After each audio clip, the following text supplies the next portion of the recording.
हजरात, किसी ने क्या ही कहा है, हमें ही कातिल कहेगी दुनिया, हमारा ही कत्ल आम होगा।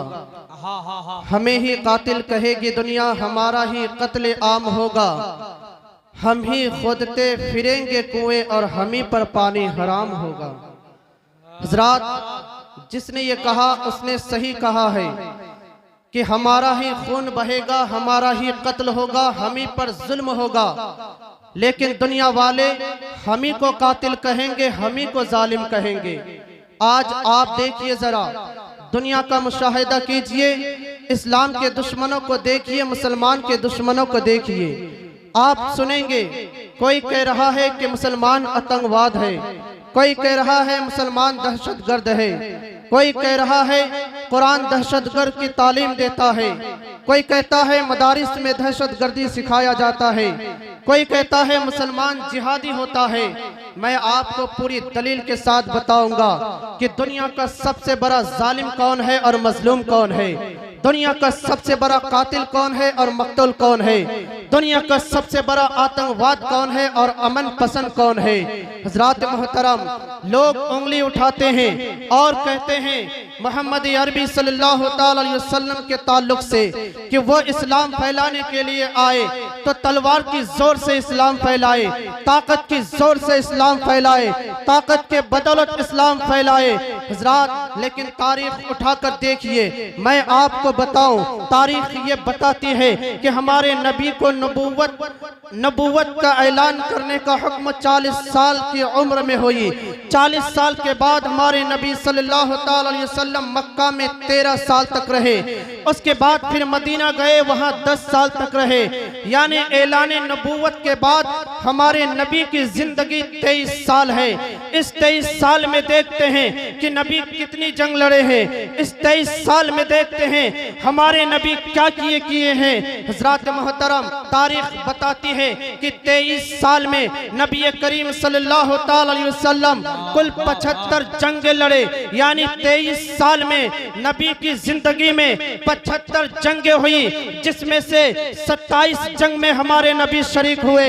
आप जरा गौर से सुने, इन सारे जंगों में किसी में लड़ाई हुई, किसी में नहीं हुई, किसी में समझौता हुआ तो किसी में दुश्मन खुद ही भाग गया। ये 75 जंगों में जितने लोगों की जाने गई, उन जानों की तादाद 441 है।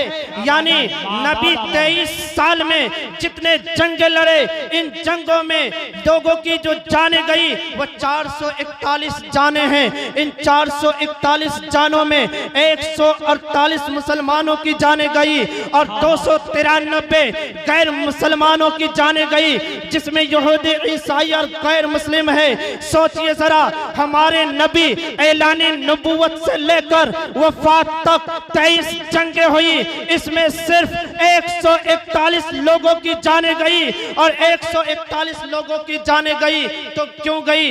जंग हुई क्यों? जंग लड़ना क्यों पड़ा था? चाहे जंगे बद्र हो, जंगे खंदक हो, जंगे ओहद हो, ये हुआ क्यों था?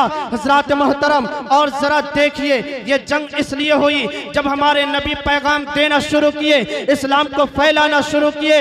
हर इंसान को यह हक हासिल है कि वह अपने मजहब का प्रचार करे। हर इंसान को यह हक हासिल है कि लोगों को गलत राह से सही रास्ते पर लेकर आए। इसी तरह नबी करीम सल्लल्लाहु अलैहि वसल्लम कर रहे थे। जब इसी तरह कर रहे थे तो कुछ लोग ईमान लेकर आए। जब कुछ लोग ईमान लेकर आए तो अल्लाह के नबी आराम और सुकून से जिंदगी गुजार रहे थे। लेकिन मुसलमानों के दुश्मन, इस्लाम के दुश्मन, ये कभी नहीं चाहते कि मुसलमान सुकून से रहे, मुसलमान आराम से रहे। अब सोचिए जरा, जब हमारे नबी चाहे हम सुकून से रहे, मुसलमान सोचे सुकून से रहे, लेकिन सुकून से नहीं रहने दिया गया। कभी तो मेरे नबी के ऊपर कोरे करकट फेंका गया, कभी उनके रास्ते पर कांटे बिछाए गए, कभी उनसे खरीदो फरोख्त बंद कर दिया गया, शोएब अबी तालिब में कैद कर दिया गया। 3 साल तक ना तो मुसलमानों से खरीदो फरोख्त किया, ना तो मुसलमानों के करीब में गया, ना मुसलमानों को अपने करीब में आने दिया गया। मुसलमान शोएब अबी तालिब में जब कैद हो गए, जब तक उनके पास खाना पीना था वो खाते रहे। जब खत्म हो गया तो दरख्त के पत्ते खा खा कर जिंदगी गुजारने लगे। सोचिए जरा, जो मुसलमान दरख्त के पत्ते खाकर जिंदगी गुजार रहे थे लेकिन लड़ नहीं रहे थे, अगर कहे मुसलमान ताकत के बल पर इस्लाम फैला है तो इससे बड़ा झूठा और कुछ नहीं हो सकता। नारे तकबीर, नारे रिसालत, मसलके आला हजरत, मजहबे इस्लाम, किरदारे मुस्तफा जिंदाबाद। और यही तक नहीं, सिर्फ यही तक नहीं, जब शोएब अबी तालिब से बाहर हुए तो दुश्मनों ने क्या किया, मुसलमानों को परेशान करना शुरू किया, मुसलमान के घर बार को लूटा, उनकी दौलतों को लूटा। यही तक नहीं, हजरत सुमैया जो एक औरत है जो इस्लाम में सबसे पहले शहीदा है, उनके शर्मगाह पर नेजा मारता है, शहीद कर देता है। हजरत अम्मार बिन यासिर जो उम्र दराज थे, उन्हें इस तरह सजा देता है कि वो तरफ तरफ कर उनकी जानें निकल जाती है। हजरत मोहतरम, सिर्फ यहीं तक नहीं, हजरत बिलाल को देखिए, कभी उन्हें गर्म रेत पर लिटाया गया, कभी आंख के अंगारों पर लिटा गया और उन्हें तरह तरह की सजा देते हैं। हजरत, जब मुसलमान जुल्म सितम से दो चार होने लगे तो मुसलमान सोचने लगे क्यों ना मैं ये शहर छोड़कर दूसरी जगह चले जाओ। मुसलमान ये सोचने के बाद हबशा की तरफ हिजरत करते हैं, लेकिन जो मुसलमान के दुश्मन होते हैं वो उस वक्त भी नहीं छोड़ता है। वो दुश्मन हबशा के बादशाह को खत लिखता है कि तुम्हारे पास जो लोग गए हैं वो नया दीन लेकर आया है, अपने शहर से निकालो, अपने शहर को बाहर कर दो। सोचिए जरा, मुसलमानों की जानें गई, मुसलमान के जायदाद गए, मुसलमान को शहर से निकाला गया, मुसलमान को घरों से निकाला गया। मुसलमान अमन पसंद होने के लिए हबशा की तरफ जाते हैं और दुश्मन क्या करते हैं, हबशा से भी मुसलमान को परेशान करना चाहते हैं। लेकिन यही मुसलमान है जो जुल्म सितम सहते हैं लेकिन दुश्मनों पर हमला नहीं करते हैं। हजरात, और आगे सुनिए, मुकम्मल बात को सुनिए। सिर्फ यहीं पर नहीं, जब मुसलमान हबशा पर गए तो हबशा के बादशाह को खत लिखा मुसलमानों को वहां से भगाया जाए। और जब हबशा के बादशाह को खत लिखा तो मुसलमानों के पास एक ही रास्ता बचा। वो रास्ता ये था, या तो अपनी जान को कुर्बान कर दे या फिर दुश्मनों से लड़े और अपने घर बार, अपने शहर को हासिल करे। खुदा का हुक्म होता है, ऐ मुसलमानों, अब इनसे डरो नहीं बल्कि इनसे जंग लड़ो, अपना हक इनसे छीन कर लो। हज़रात मोहतरम, उसके बाद क्या होता है, ना चाहते हुए मुसलमान अपने हाथों में तलवार उठाते हैं। क्यों उठाते हैं? आज दुनिया वाले कहते हैं मुसलमान तलवार उठाए, लेकिन ये कभी नहीं सोचा तलवार उठाए क्यों। जिनका घर लुटा गया वो तलवार नहीं उठाएंगे तो क्या उठाएंगे। जिनकी दौलत लूटी गई वो तलवार नहीं उठाएंगे तो क्या उठाएंगे। जिनकी जाने गई वो तलवार नहीं उठाएंगे तो क्या उठाएंगे। और जब तलवारें उठाई, जंगें हुई, मुसलमान अपना हक हासिल किया तो दुनिया वाले कहने लगे कि ये दहशतगर्द है, ये आतंकवाद है। हजरात, लेकिन सोचिए जरा, एक वक्त ऐसा भी आया जब मक्का शहर फतह हुआ तो उस वक्त दुश्मन मुसलमानों से हार गए। उसके बाद सारे दुश्मनों को कैद करके हमारे नबी के सामने लाए। उस वक्त फतेह मक्का के दिन नबी के सामने वो लोग भी थे जो नबी की गर्दन पर चादर लिपट कर खींचते थे। वो लोग भी थे जो नबी की दाढ़ी और सर के बाल को खींचते थे। फतेह मक्का के दिन नबी के सामने वो लोग भी कैदी बनकर थे जिन्होंने हजरत सुमैया पर निजाम, हजरत सुमैया को नेजा मारा, हजरत बिलाल को सताया, हजरत यासिर को सताया। जितने लोग कैदी बनकर थे सब सोचने लगे, ना जाने आज हमारे साथ क्या मामला होगा। सब सोच रहे थे आज हमसे बदला लिया जाएगा, इंतकाम लिया जाएगा। आज हमें खत्म कर दिया जाएगा। लेकिन जब नबी करीम सल्लल्लाहु ताला अलैहि वसल्लम से साहबा ने फरमाया या रसूलल्लाह इनका क्या किया जाए, तो अल्लाह के नबी ने फरमाया इनसे कोई इंतकाम नहीं लिया जाएगा, इनसे कोई बदला नहीं लिया जाएगा, बल्कि इन्हें आजाद कर दो।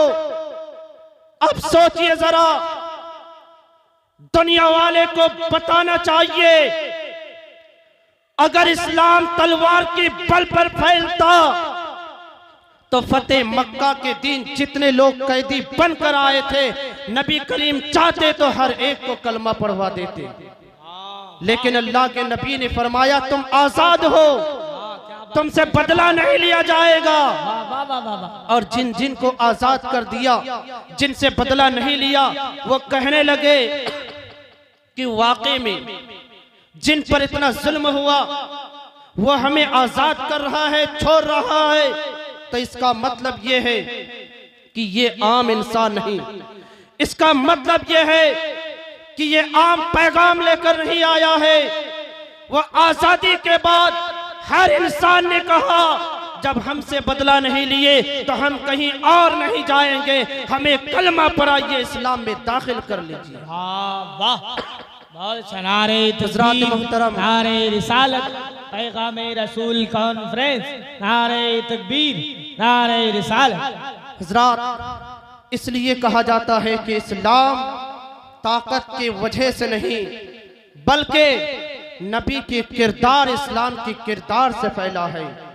हज़रात, आप याद रखें, आखिरी बात मैं बताऊं, आप ये याद रखें कि अगर कोई कहे इस्लाम तलवार और लश्कर और तादाद के बल पर फैला है, हरगिज नहीं। पूरे जंगों में सिर्फ 141 जाने गई तो दुनिया चीखने लगी, इस्लाम और मुसलमान को आतंकवाद कहने लगे। लेकिन दूसरी तरफ दुरूद पाक पर अल्लाहुम्मा सल्ली अला सय्यदिना सफीना मौलाना मुहम्मदिन बारिक वसल्लम, सलातु व सलामुन अलैका या रसूलल्लाह सल्लल्लाहु तआला अलैहि वसल्लम। एक तरफ इस्लाम में सिर्फ 141 जाने गई तो दुनिया कहने लगे मुसलमान आतंकवाद है, दहशतगर्द है। लेकिन दूसरी तरफ दुनिया की तारीख देखिए, हिटलर का नाम किसने नहीं सुना है? हिटलर वो शख्स है जिसने 60 लाख यहूदियों को कत्ल किया, 5 लाख से ज्यादा गैर यहूदियों को कत्ल किया। दुनिया के किसी भी इंसान ने नहीं कहा कि हिटलर आतंकवाद है। हिटलर जिस मजहब को मानता वो मजहब आतंकवाद है। सिर्फ यही तक नहीं, जोसेफ स्टालिन ये ऐसा शख्स जिसने 18 लाख इंसानों को कत्ल किया, ये एक ईसाई था। लेकिन किसी ने नहीं कहा कि यह आतंकवाद है, ईसाई मजहब आतंकवाद का धर्म है। और देखिए, जंगे अजीम वर्ल्ड वार 1 में हिरोशिमा नागासाकी में एटमी हथियार डालकर 5 लाख लोगों को चंद मिनटों में जिंदा जलाकर राख कर दिया। छोटे छोटे बच्चों को जिंदा जला दिया। किसी ने नहीं कहा कि वो आतंकवाद है, वो दहशतगर्द है। सिर्फ यहीं तक नहीं, अगर मैं आपको दुनिया की तारीख दिखाऊं, 1995 में उस वक्त 18 लाख मुसलमानों को मारा गया। सिर्फ यहीं तक नहीं, बूसेनाई सेना में जब बूसेनाई के मुसलमान जब वहां थे, उन पर जुल्म हुआ, 5 लाख से ज्यादा मुसलमानों का कत्ले आम किया। दुनिया की तारीख बताएंगे तो दुनिया वाले जवाब नहीं दे पाएंगे। मैं आपको सिर्फ इतना बताना चाहता हूँ, मुसलमान की एक गलती होती है, दुनिया कहती है यह आतंकवाद है, और दुनिया का दूसरा इंसान लाखों इंसान को खत्म कर देता है। कोई नहीं कहता कि यह आतंकवाद है। हज़रात, उसकी वजह यह है कि मुसलमान को दुनिया वालों ने परख लिया है कि यह बुज़दिल कौम है, ये बुज़दिल कौम है। इन पर जितना जुल्म कहे ये बर्दाश्त कर लेंगे, इन्हें जो कुछ कहा जाए ये बर्दाश्त कर लेंगे। हजरात, अगर हम अपनी तारीख उठाकर देखें तो हम पता चल जाएगा हमें कि हमारा ताल्लुक ऐसे लोगों से है जो तन्हे तन्हा एक लश्कर को मिटाने की हिम्मत रखता है। हजरात, हम मजबूत होना चाहते हैं तो हमें अपनी तारीख को पढ़ना पड़ेगा, अपने असलाफ की तारीख को पढ़ना पड़ेगा, क्योंकि जो सबसे अच्छा होता है उनके ऊपर सबसे ज्यादा तोहमत लगती है। सबसे ज्यादा अमन पसंद मजहब इस्लाम है, इसीलिए आज मजहब इस्लाम के बेशुमार दुश्मन हैं। हजरात, मजहब इस्लाम एक तरफ, मुसलमान एक तरफ, और मुसलमानों के अलावा जितने लोग हैं सब एक तरफ। इसलिए अगर हम अपने दुश्मनों से बचना चाहते हैं तो अल्लाह की इस आयत करीमा पर अमल करना होगा। जो आयत करीमा मैंने तिलावत की, अल्लाह ताला इरशाद फरमाता है, वला तहज़नु वला तहीनु वला तहज़नु व अंतुमुल आलौना इन कुंतुम मुमिनीन। ऐ मुसलमानों, सुस्ती ना करो, गम ना करो, तुम ही कामयाब रहोगे अगर तुम ईमान वाले हो। कामयाबी पाने के लिए अल्लाह ने ये नहीं फरमाया कि तुम तादाद वाले हो जाओ, दौलत वाले हो जाओ, हथियार वाले हो जाओ। अल्लाह ने फकत ये फरमाया कि तुम ईमान वाले हो जाओ। अगर ईमान मजबूत हो जाएगा तो हमें हर हाल में कामयाबी मिलेगी। आप इस्लाम की तारीख देखिए कि हमारे पास न हथियार न तादाद, लेकिन उसके बावजूद जंग अहद हो या जंग खंदक हो या फतेह मक्का हो या जंग यरमुक हो, हर जंग में मुसलमानों को कामयाबी मिली। सिर्फ वजह यह है कि उनके पास ईमान था। हम जिस दिन अपने ईमान को मजबूत कर लेंगे, यकीनन हम भी कामयाब हो जाएंगे। हजरात, और याद रखिए, ईमान आज हमारे पास सलामत है तो मसाजिदों की वजह से, मदारिसों की वजह से। जब तक हम मस्जिदों को आबाद नहीं रखेंगे, मदारिसों को आबाद नहीं रखेंगे, तब तक हमारा ईमान मजबूत नहीं हो सकता है। मदारिस बहुत अच्छा, वाह वाह वाह। दीन को जिंदा रखता है और मसाजिद इंसान के आमाल को जिंदा रखता है। कितनी ही ताज्जुब की बात होती है कि एक गांव में घर आलीशान हो और उसी गांव में खुदा का घर उससे कम शानदार हो। एक अजीब कैफियत होती। ये जलसा पूरे गांव वालों ने मिलकर सजाया है और हर एक का मकसद सिर्फ एक है। मकसद ये है कि यहाँ जो खुदा का घर है उस खुदा को और भी ज्यादा खूबसूरत तरीके से बनाया जाए। सिर्फ एक आदमी की नहीं, बल्कि हर आदमी की जिम्मेदारी होती है कि खुदा के इस घर को बेहतरीन तरीके से बनाया जाए। और इसी सिलसिले में यह प्रोग्राम रखा गया है। जो लोग यहाँ के रहने वाले हैं, आप लोग थोड़ी देर के लिए सोचिए कि मस्जिद देखने में ज्यादा अच्छी लग रही है या आपका घर ज्यादा अच्छा लग रहा है। अगर आपका घर ज्यादा अच्छा लग रहा है तो इसका मतलब यह है कि आपको जरूरत है कि मस्जिद को ज्यादा बेहतर बनाए। अब ये प्रोग्राम आप ही लोगों की वजह से कामयाब होगा। मैं तो दूर से आया हूं और आपसे अगर मैं किसी चीज का मुतालबा करूंगा तो जाहिर सी बात है कि मैं अपने लिए नहीं या अपने वहां की मस्जिद के लिए नहीं, बल्कि आपके यहाँ की मस्जिद के लिए, जिनके दिल में खुदा के घर की मोहब्बत है, जो चाहते हैं कि हाँ खुदा का घर बेहतर हो। अच्छा है, वाह। क्योंकि दुनिया में आप घर जितनी शानदार बनाकर चले जाएंगे, मैदान महशर में वो आपके हक में गवाही नहीं देगा। लेकिन अगर मस्जिद को आप शानदार बनाएंगे तो मैदान महशर में वो मस्जिद आपके हक में गवाही देगी कि ऐ खुदा, मुझे बनाने में इसने हर एतबार से मदद की थी। तो जिसके दिल में मस्जिद की मोहब्बत है, जो चाहता है कि खुदा का घर बेहतर हो, मैं उनसे मुतालबा करूंगा। ज्यादा नहीं, लोग यहाँ कम हैं। लोग ये सोचते हैं कि कल आएंगे, कल बहुत बड़ा मजमा होगा। मुकर्रिर और मजमा देखकर नहीं, बल्कि खुदा का पैगाम सुनने के लिए लोगों को पहुंचनी चाहिए। तो मैं ये कहूंगा कि यहाँ कम ही लोग हैं, उससे मतलब नहीं। लोग कम हो लेकिन काम के हो तो वो ज्यादा बेहतर होता है। इन तमाम लोगों में मैं सिर्फ 10 लोगों से मुतालबा करूंगा कि खुदा के उस घर के लिए आप 500 रुपए लेकर आए। ज्यादा नहीं, सिर्फ 500 रुपए, क्योंकि ये पैसे का मुतालबा आपके गांव की मस्जिद के लिए की जा रही है। इधर लोग बैठे हैं, आप सामने बैठे हैं।